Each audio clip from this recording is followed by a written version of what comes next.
Roguelikes are debatably one of the most prolific indie game genres, with many newcomers looking to be the next big thing. There's an addictive quality to seeing how much further you can get with each fresh run, either by changing your loadout or pushing yourself to focus and get into sync with the game. But it takes a strong marriage between weapons, upgrades, level layouts, enemy patterns, and player control to generate that staying power. If just one of these falls out of balance, it can make the experience slightly lopsided.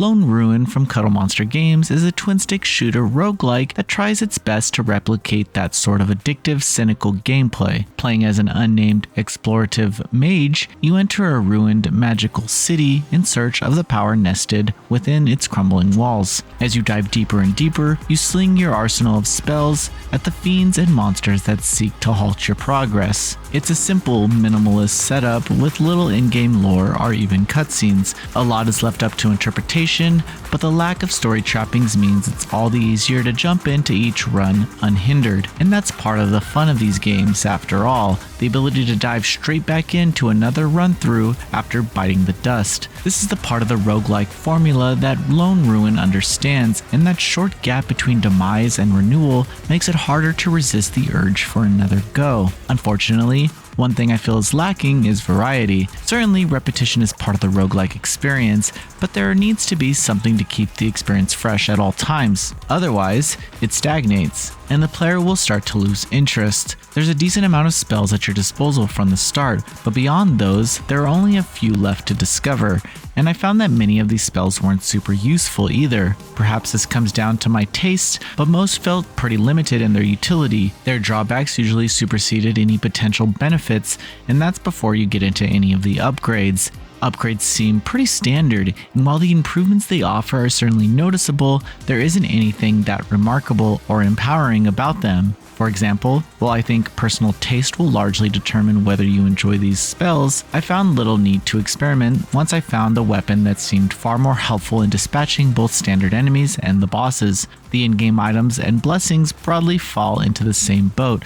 Unfortunately, only a few are helpful, and the number is so thin that it doesn't take long to see all the items offered. Another feature that lacks variety is the actual ruins themselves. Although the graphical style is striking, with dark shadows illuminated by crisp cyans, neon magentas, and glowing greens, each level of the ruin doesn't change that much, and there's very little variety in the randomly selected rooms. If each level were to have its own gimmick or special traps, then that might make the experience of exploring more enjoyable. Instead, ruins just sort of blend together, and they begin to feel very homogeneous. Despite some color changes and the enemy types, there's little to distinguish where you are. The music is also lacking in diversity. The synthy, moody beats are pleasant to listen to and enhance the gloomy vibe of the ruins, but after several runs, it starts to wear a bit thin. And while there is an excellent selection of well-designed and challenging enemy encounters, the bosses themselves are a bit of a letdown. Aside from the final boss,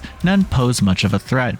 Instead, you're more likely to die in one of the more challenge rooms that will occasionally be thrown at you with the promise of more loot. To briefly touch on these rooms in particular, they might offer a bit risk-reward, but to me, it never felt worthwhile to take the bait. I could quite comfortably ignore them and move forward with what I had built up by that point. I do think Lone Ruin offers a decent challenge. The later floors throws a lot at you, and it can push you to stay focused. Even the easy mode can have you sweating if you're careless. If it weren't for that challenge, this would be a very, very short game. Again, the longevity comes from the gameplay loop that makes roguelikes addictive, but once you've slain the final boss, I don't think there's much worth in returning to the ruins unless you're trying to chase a high score. While many other roguelikes will keep you dungeon crawling for hundreds of hours, this one struggles to reach a tenth of that. And when it comes to the question of price, it becomes even more difficult to recommend. For how short and lacking in innovation or variety it is, it's a bit shocking that it's priced the same as some of the best roguelikes and dungeon crawlers from the past 2 years. There's some fun to be found within its short runtime, but the disparity between the length and its price means it's probably only to be worth it if it's discounted. There is extra fun to be had in survival mode, which pits you against wave upon wave of foes, but then even this mode feels a bit bare bones for the asking price and offers up some gameplay in the endless wave-based format. If you're new to roguelikes, Lone Ruin's brevity and simplicity might make it worth a look. Well, if the price is right for you, that is. Unfortunately, its issues in variety and a lackluster arsenal of spells, items, and upgrades hamper the experience altogether. Nevertheless, it tried its best to strike that balance of elements, and I think it's a commendable effort from a small dev team. To me though, that doesn't excel or evolve the roguelike formula in any unique or engaging way. Overall, it comes across as a bit hollow and unremarkable. Noisy Pixel is giving Lone Ruin a 5 out of 10. Thanks for watching. Please read the full review at noisypixel.net. Noisy Pixel is run by a group of gamers who work hard to deliver news, reviews, previews, and more. Please subscribe to keep up with all our future content.